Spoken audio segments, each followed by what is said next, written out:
আসসালামু আলাইকুম বন্ধুরা, আবারও একটা ভিডিও নিয়ে চলে এসেছি। দেখে নিন, বাড়িতে কিছু নেই, রান্নার টেনশন যে হঠাৎ কী করব, কি রান্না হবে না হবে, কোনো চিন্তা নেই বন্ধুরা। একটা পেঁয়াজ দিয়ে আলুর রেসিপি আমি দেখিয়ে দিচ্ছি। তো আপনারা চাইলে ওটাকেই বাড়িতে বানিয়ে নিতে পারেন। তার জন্য প্রথমে আমি এরকমভাবে চুবো করে যে পেঁয়াজ কেটেছি সেটাকে আমি ভেজে তুলে নিচ্ছি। তারপরেই আমি এখানে নিয়ে নিয়েছি চুবো করে টমেটো কাটা, পেঁয়াজ কুচি, টমেটো কুচি, আদা রসুন পেস্ট সামান্য পরিমাণ, তার সঙ্গে রয়েছে কাঁচা লঙ্কা। তো দেখে নিন কীভাবে বানিয়ে নিচ্ছি বন্ধুরা। এটাকে ভালোভাবে একটু ভেজে নেব। দেখুন বন্ধুরা, এখানে দিয়ে নিয়েছি হলুদ গুঁড়ো, লঙ্কা গুঁড়ো, নুন একসঙ্গে দিয়ে আর আমি একটু ভালোভাবে এটাকে ভেজে নিচ্ছি বন্ধুরা। তারপরে দিয়ে নিচ্ছি টমেটো কুচি। টুকরো করে যে টমেটোটা রেখেছি আমি সেটাকে হালকা পরিমাণে হালকা আঁচে 1 মিনিটের মতন বন্ধুরা আমি ভেজে নিচ্ছি। এটাকে দেখুন ভেজে নেব। দেখুন বন্ধুরা, ভেজে নিয়েছি। এবারে এটাকে আমি একটা জায়গায় তুলে নিচ্ছি। দেখুন বন্ধুরা, তুলে নিচ্ছি। এরই মধ্যে দিয়ে নিচ্ছি টুকরো করে কেটে রাখা আলু। দেখুন বন্ধুরা, পরিমাণ মতন একটু নুন, হলুদ, সামান্য পরিমাণে একটু লঙ্কা গুঁড়ো দিয়েছি। এটাকেও একটু ঠিক ওই রকমভাবেই আমি ভেজে নিচ্ছি বন্ধুরা। দেখে নিন কীভাবে ভেজে আমি তুলে নিচ্ছি। দেখুন বন্ধুরা,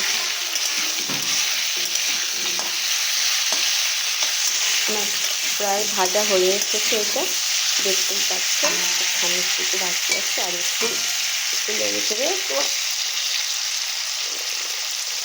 আঁচটাকে হাই করে দিয়ে আমি ভেজে নেবো এটাকে। দেখতেই পাচ্ছেন বন্ধুরা, হয়ে গেছে। তো এটাকে এবারে আমি তুলে নিচ্ছি। দেখে নিন বন্ধুরা, দেখতে পাচ্ছেন আলুটা তুলে নিয়েছি। এবারে এর মধ্যে দিয়ে দেবো 1 টুকরো সির্ফ এলাচ, আর একটু দিয়ে দেব গোটা জিরে। তার সাথে দিয়ে নিচ্ছি পেঁয়াজ কুচি। একটু ভালো করে এটাকে নেড়ে ছেড়ে নেব।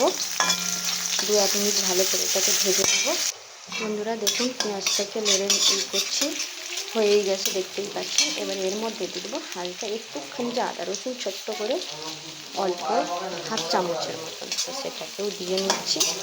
দেখতেই পাচ্ছেন বন্ধুরা, দিয়ে নিচ্ছি।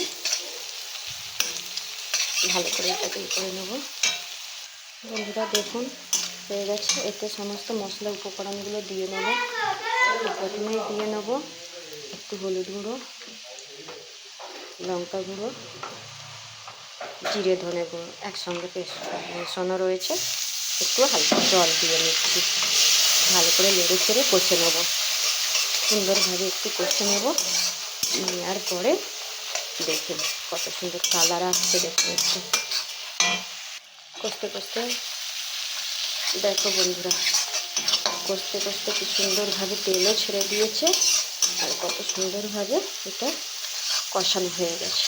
এর পরিমাণে এবারে এর মধ্যে আবারও কুচিয়ে রাখা যে টমেটোটা সেটা দিয়ে নিচ্ছি, আর দিয়ে নেবো কুচিয়ে রাখা লঙ্কা। একসাথে এবারে ভালোভাবে কষিয়ে নেব।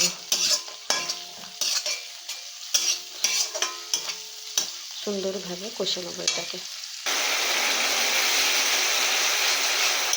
আমার কষানো হয়ে গেছে বন্ধুরা। এবারে এতে ভেজে রাখা যে টমেটোটা সেটা দিয়ে নেব।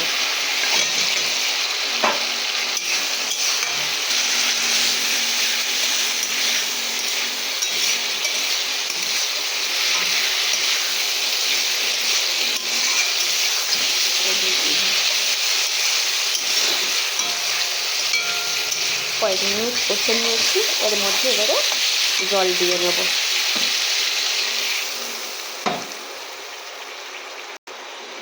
জল দিয়ে নিয়েছি। এবারে ঢাকা দিয়ে রেখে দেবো। খানিকক্ষণ তরকারিটাকে করে নেব মিডিয়াম আঁচে রেখে। দেখুন বন্ধুরা, তরকারিটা কত সুন্দরভাবে ফুটছে। ঢাকা দিয়ে খানিকক্ষণ হতে দিয়েছিলাম, তো হয়ে এসছে, হয়েই গিয়েছে। তো এবারে এই যে ভেজে রাখা টমেটো আর পেঁয়াজটা এতে দিয়ে নেব ওপর থেকে।